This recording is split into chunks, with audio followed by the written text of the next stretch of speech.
Before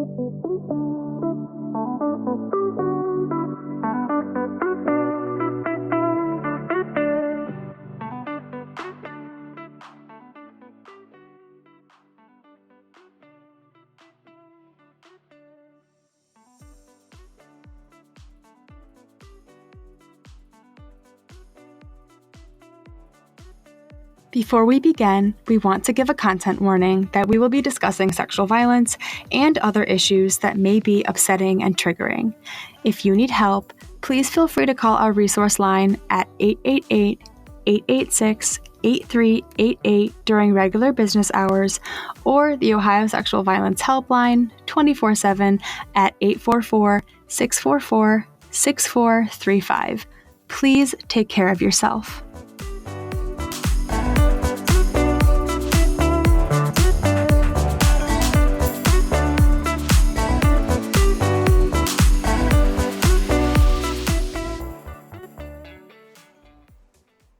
Hello, and welcome to Teal Talk. I'm your host, Lori Hamami, the Resource and Communications Coordinator at OAESV. If you're listening to this, it means you survived Sexual Assault Awareness Month, and you can take a deep breath. If you tuned into our conversation last month, we chatted with Jaquay Galloway about all the amazing events and programming that goes on at the Tri-County Help Center. So start compiling all the amazing tips and tricks and unique collaborations that you were able to successfully execute during April and send it our way. We would love to chat with you and share all that amazing knowledge with the rest of the state. So today we are diving into what advocacy looks like at the statewide level, how it connects to local efforts, and the challenges and opportunities it brings, and also where we are headed in Ohio. So I'm joined today by our incredible and bubbly survivor coordinator, Shelby Lieber, who brings a wealth of experience and insight to this conversation. If that name doesn't ring a bell, you're in for a treat. But if you do know who Shelby is, then you already know that this conversation is going to be totally amazing. All right, let's dive in.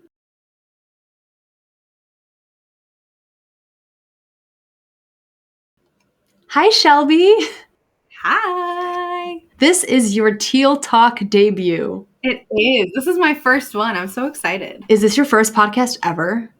No, I did one for Women Helping Women, I want to say, talking about like how sometimes the holidays aren't safe. Well, look at you. You're just a seasoned pro. This is my second one. Ranking the dust off. I love it. To start us off, could you share a little bit about who you are and what you do, and describe your role as a statewide advocate? Yeah. So like Lori said, my name's Shelby. I am the survivor coordinator. So in this role, it's really unique. And I want to like the uniqueness around it. I think only 11 coalitions have this role. So we're one of 11. I provide direct service advocacy to the counties in Ohio that don't have local rape crisis centers, as well as if there is a conflict of interest. So we know advocates, we're not immune to violence. It can still happen to us. We know all the education and it can still happen to us. So I step in and I advocate for those advocates as well. And I also provide training and different technical assistance. So if there is an advocate that needs help with a case or would just like to decompress after a case, they can always call me and I'm always here to help. So that's a little bit about the role. I've been at OAESV for 3 years, 3 or 4. Don't really remember at this point. I think 3. But I've done work within our Story Center project. So we interviewed and made wonderful, beautiful stories with 9 survivors in rural areas. And it really hinted on like, just because it's a rural area, it still happens there. Because we know, within conversation, that's a big like oh, it doesn't happen here, we don't need to worry about that. It's happening everywhere. Just because you don't want to talk about it doesn't mean it's not happening. So that was one of the things I've done at OAESV. And before coming to OAESV, I worked in a direct service shelter. So I was a case manager in a shelter that serves survivors of domestic violence, sexual violence, human trafficking, and elder abuse. And I was a case manager there. And while there, I received my national accreditation through the National Organization for Victim Advocacy. And then while here at OAESV, I received my advanced standing for here within Ohio as an advocate. So I just have I'm a letter soup behind my name. Yeah, it's a little bit about me. I don't know. I mean, we could go real deep. How deep do you want to go? I'm always here to help should be your slogan. I feel like yes. So I hear that you started at a local shelter. So you've clearly built a strong foundation. I'm wondering about your path to this role. Was there a moment when you realized that you wanted to shift from local to statewide advocacy? Yeah, I mean, I love meeting the people I meet. Yes, I meet them on really probably some of the worst days of their life. Sometimes this is a normal Tuesday for them. So like there was never that moment of like, I need to go statewide. It was more of I know there's more that I can do. There's more work that can be done. There should be spaces for advocates. There should be, all these different things that I noticed as a direct service advocate within a shelter that I wish there was fallout on. So I was in a shelter during COVID. That was wild. It felt like all the rules were out the door. There really wasn't anything for advocates. There was no space that an advocate can go to and be like, I am exhausted. And there was no person that they could go to that wasn't a supervisor or felt like they would get in trouble. And I just kept wanting to be that person. And it was honestly on a whim. And I saw that OAESV was hiring. And I was like, I'm not even close to qualified for this job. Like, I'm not that great. They want only the greatness. And I applied. And when I got hired, it just felt right. It felt like that piece because when you are in direct service, you are just focused on the counties you serve. You're focused on the counties you serve. You're focused on getting those clients in the door safe and then onto healing and out that door. At this level, it is focused on the caseload I have, focused on the advocates that I'm also here to help, focused on statewide things that need to be done. And it's just so much more purposeful because when you're an advocate and you see some of the things that we have seen and heard some of the things you have heard, you get a very jaded view of the world and you get a very jaded view of our state. And now seeing it at a macro level, it's like, okay, the loophole, let's take that for instance. The marital loophole that we had in Ohio that we closed thanks to, the wonderful efforts of advocates and preventionists and everything within the state. We saw that at a local level and we're like, oh my God, I wish it would change. Now I can be that person that's like, okay, you want that to change? Let's do it. Let's do it together. Because I think like we always joke that I'm like a hype woman, but like I am. If you have a brain idea, let's see how we can make that possible. So like there wasn't this big like, oh, I'm going to statewide level. It was just a natural progression in the way that I was doing things. When you said that you are not greatness, I very lightheartedly rolled my eyes because that was all greatness, Ms. Lieber. Oh, thanks. Well, I don't know. I think every advocate has this like, realistically, it's our role. We are in the sidelines. We're like the phantoms of the opera. We're in the background and the clients we're working with and the survivors we're working with are doing all the hard stuff. They're doing all the things they need to do. The agencies we're working for are doing all the things they need to do. And we're just back there like, woo, you got it. So, I sometimes sell myself short in the work I do. Sometimes I'm just an advocate. Well, just an advocate or not, the work that you do is inspiring and it can also be incredibly heavy, like you said. Mm-hmm. Especially with you doing this work at a systems level. Yeah. at a macro level. So, you asked how deep we're going to go. Let's keep digging. I'm wondering what keeps you grounded and inspired in this work, especially given the scale. That's hard.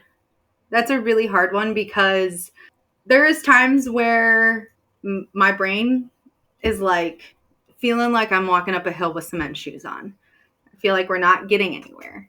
I see my clients that I work with go through some of the hardest things and not get the justice that they want. But I think the thing that keeps me grounded the most is that I'm doing it for a purpose. I'm doing it because I don't want another little Shelby to go through what I went through and not have someone to be there screaming from the rooftops for them. I want my child to grow up in a world that he can feel like he can come to mommy just because he's a man. He can still come to mommy if something happens to him and get the same justice. He's also the thing that grounds me the most. Like, seeing the world through a now 4-year-old's eyes is so different. Like, even just the dandelions in the grass. Like, most of us are like, oh my God, they're repopulating. They're filling our grass. And he's like, ooh, mommy, it's a flower. I picked you flowers. Like, he just sees the beauty in the world. He doesn't see the bad. He doesn't see, the monster, as you want to say, under the bed. Like, it is just a happy, good world because he's covered in safety and love and just openness and knowing, different parts of his body that I was never taught. And just creating that safety for him is kind of grounding to me because it feels like I'm kind of healing that inner kiddo within me. But then just seeing the world for how beautiful it is through his eyes, because in this world, in our world, the veil is lifted. It is dark sometimes. And then sometimes we have those really great days, but more times out of not, we have those days that we have to have tough conversations. We have to be the strong one and cry in our car after. Like, it's just very grounding to see it through his eyes and remain very steadfast in my purpose of why I started in this work. Well, I think that sense of purpose definitely shines through, and I think anyone who meets you will feel that way. Whenever I get the pleasure of being in person with you, I'm like, show me all the pictures of baby Charlie. Let me see it all. I want to see everything. Let me see it all. Oh, I love that so much. Yeah, I think there's just that like childlike wonder that really brings you back to the present moment. Yeah. Yeah. And it's hard, especially when you're like spinning, like coming off of a rough day. And he's like, mommy, I just want to go swing on the swing. And I'm like, I want to burn everything down. So it's really nice for him to like bring me back to like mom role and wife role and just go swing on the swing or pick some dandelions, even though they literally are just taking over our yard at this point. So let's zoom out just a little. I'm thinking more big picture. Okay. How would you, now that you've worked both locally and statewide, define the differences between advocacy at the local level versus the statewide level? What does day-to-day look like for you? Yeah. It's different, but it's the same. And I say it's the same because it's the same person that shows up. So if someone were to meet me when I'm doing a presentation on strangulation and then see me the next day, they're not going to get a different Shelby. They're going to get the same Shelby that was talking about a really tough subject to the same Shelby that's like, hey, let's go get some coffee and talk about a case that you're having a hard time on. Or God forbid, if they're going to need advocacy services, they're going to still see that same Shelby. So it's the same in that aspect. And it's the same of how hard I work for the clients that I work for. The only difference is that I'm not in person. So at a local level, normally the clients are coming to my office. So when I was in shelter, that was their home. That was their space. And I was going into their space. So sometimes they would come to meetings in their jammy jams, and that's fine. Come comfortable. In this role, they're not coming to my office. We are meeting over Zoom. We're meeting over Teams. Sometimes they FaceTime me. So I think it's a little different to that. They don't get to really be as personal as we used to be when I was in shelter. When I was in shelter, it was just solely focused on the clients. We didn't worry about everything else going on. We only covered 2 counties. So it was 2 counties that I had to worry about, 2 counties of voices that weren't elevated, that I had to help. And I don't want to say I myself alone did it. Our whole team did it. 2 counties. Now, in this role, it's 15. It's that many counties that it's just me.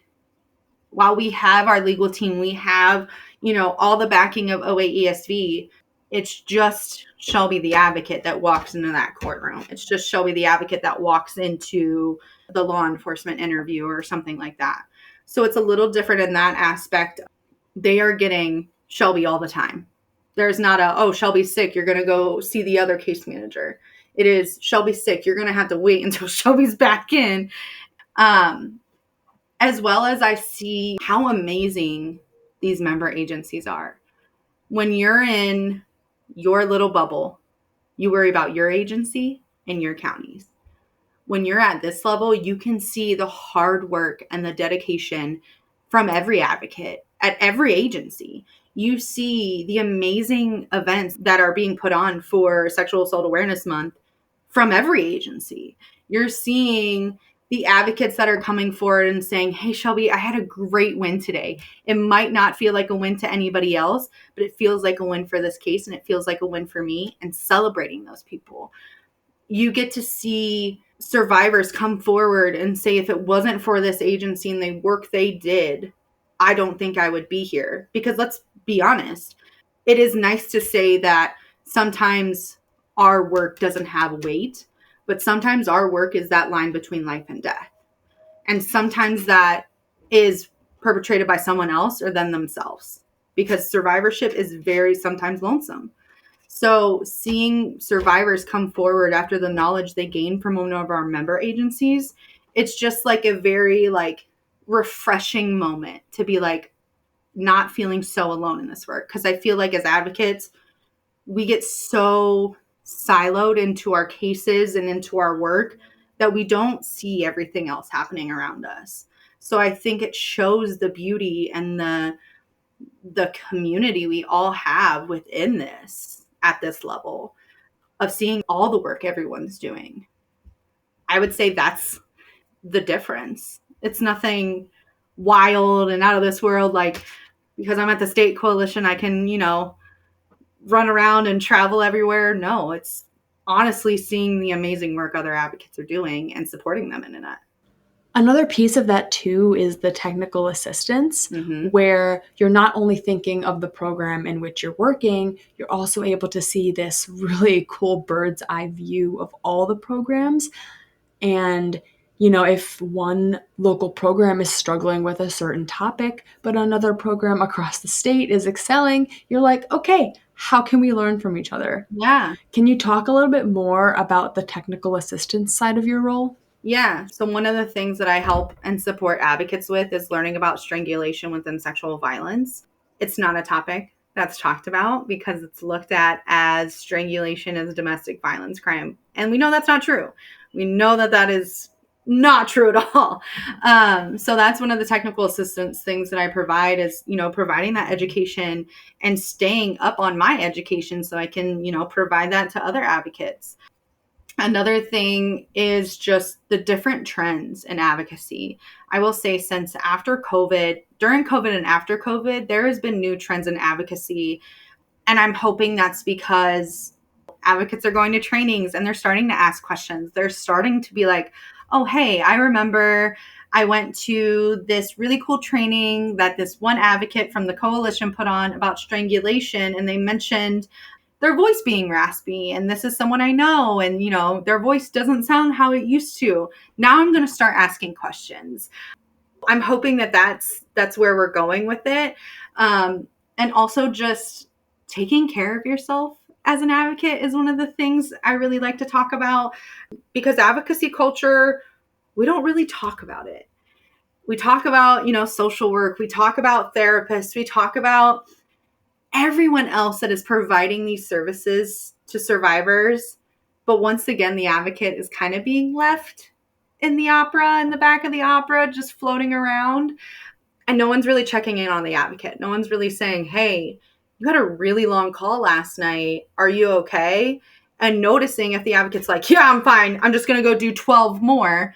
They're probably not okay. They're probably trying to get that last call out of their head by doing more, and they're going to burn out. So really trying to like focus on the advocate, focus on that space for them. And then just advocacy 101, I think from when I came into the field to now, the training is just amazing. I mean, when I came into the field, I didn't go through OAESV's 40-hour training. It was a sink or swim. Here's your caseload. Good luck. You know how to answer hotline. You know how to do hospital. You know how to do all that. Here's your caseload. Have fun. Now we're really trying to equip advocates with the knowledge, with the evidence approach basis that we're going into these fields and going into these rooms with these people that have had the worst thing happen to them, and we're not harming. And I think with advocates, our biggest thing, and this is a think and a hope, is that when we go into these rooms or we go into these meetings, we're not harming when we go in. And it's very hard to say that, because I know there was times that I've probably walked into a room and I did create harm. I did lead with, well, I was told I need to do A, B, and C, and I'm going to follow this list, and I'm not going to listen to what they really need. This is not like I work here, so I'm going to pump it up. OAESV's 40-hour training is something that I wish I would have had, because I would have had more recognition of harm versus help. And I'm hoping now with the training that is given to advocates, you don't need to put everything on your shoulders. It is more of, let's get into this field and really do what we're here to do. But that's what it's for. I agree, though. You mentioned not having this training when you first started and just being thrown to the wolves, and having a training that is so thoughtful and caters to the emotional health of both the advocate and survivor is vital, because we know the turnover in this field is so high. Yeah. And we want new advocates to come to this work and to stay in this work. Mm-hmm. Yeah. And if we don't have a safeguard for advocates, or even care about advocates, and I'm not saying I don't need like a big coffee chain to be like, it's an advocate day, advocates get free coffee. I don't need that.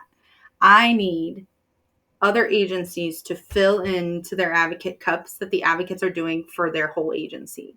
Because I know that was one of the things that started to burn me out, was I was filling so much for the agency I was in, and the agency I was in was not filling that back.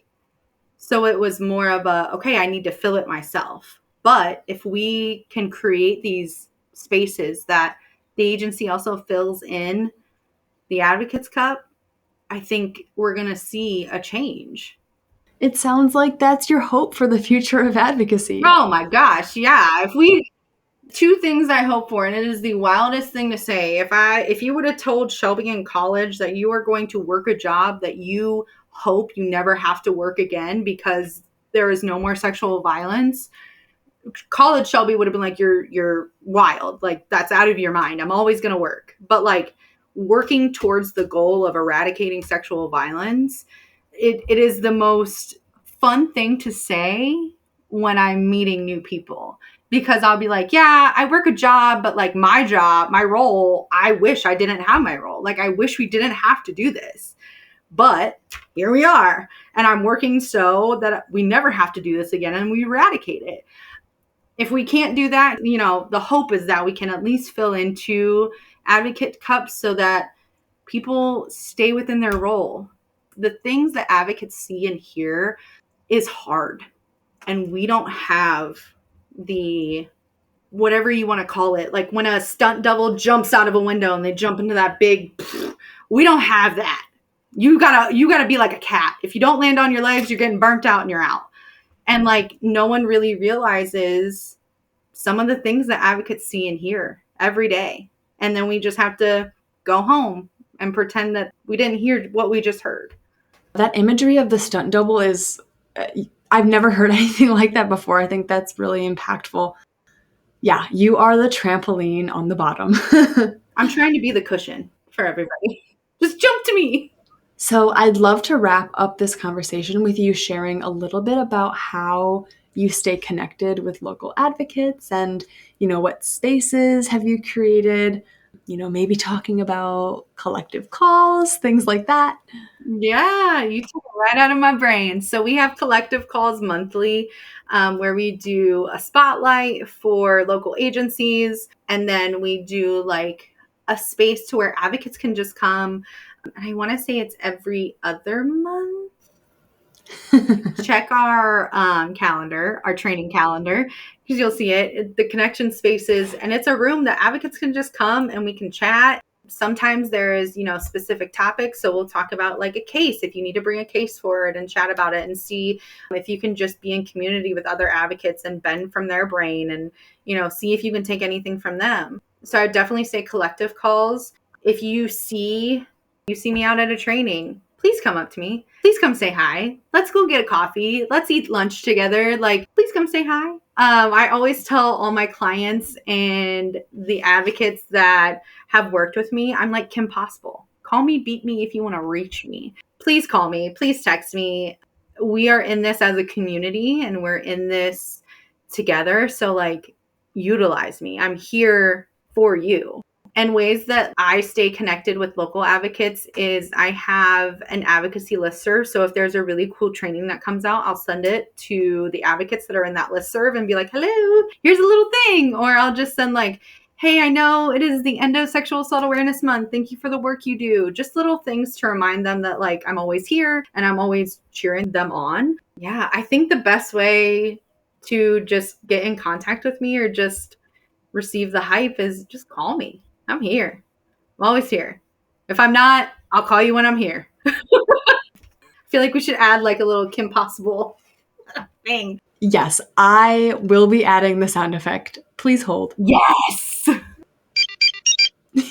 Well, I will also pop your email address into the show notes if anyone wants to get on that advocate listserv or connect with you in any other way. Yeah. And I just want to say thank you so much, Shelby, for being on Teal Talk and having your little debut. This conversation was inspiring, unsurprisingly. And I know that the advocates that listen will feel like you just gave them a big hug by the end. Good. I hope they do. I hope they feel the hug and I hope they feel the support. Take a breath in and breathe out and we got this. We're in it together. It's like High School Musical. I'm really bringing it back to Disney. Wow. I know. Kim Possible, Zac Efron. What is this crossover? We're all...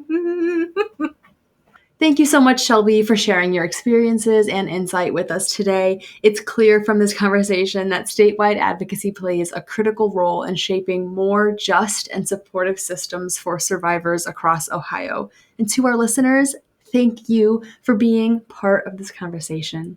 Until next time, stay connected and keep advocating.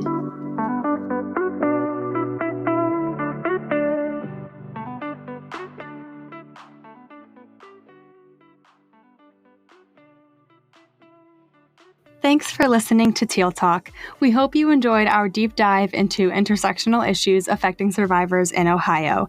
If you like what you heard, subscribe and leave us a 5-star rating and review, recommend us to a friend, and follow us on Instagram and Facebook at OAESV and Twitter at Ohio Alliance ESV. If you'd like to learn more about us and the services we offer, sign up for our email list, or read a transcript of this episode, visit oaesv.org. Want to share a comment or ask a question for a future episode? Just click on the link in the show notes to leave us a voicemail. And remember, we're here to help. Feel free to call our resource line at 888-886-8388 during regular business hours, or the Ohio Sexual Violence Helpline 24/7 at 844-644-6435. See you next time.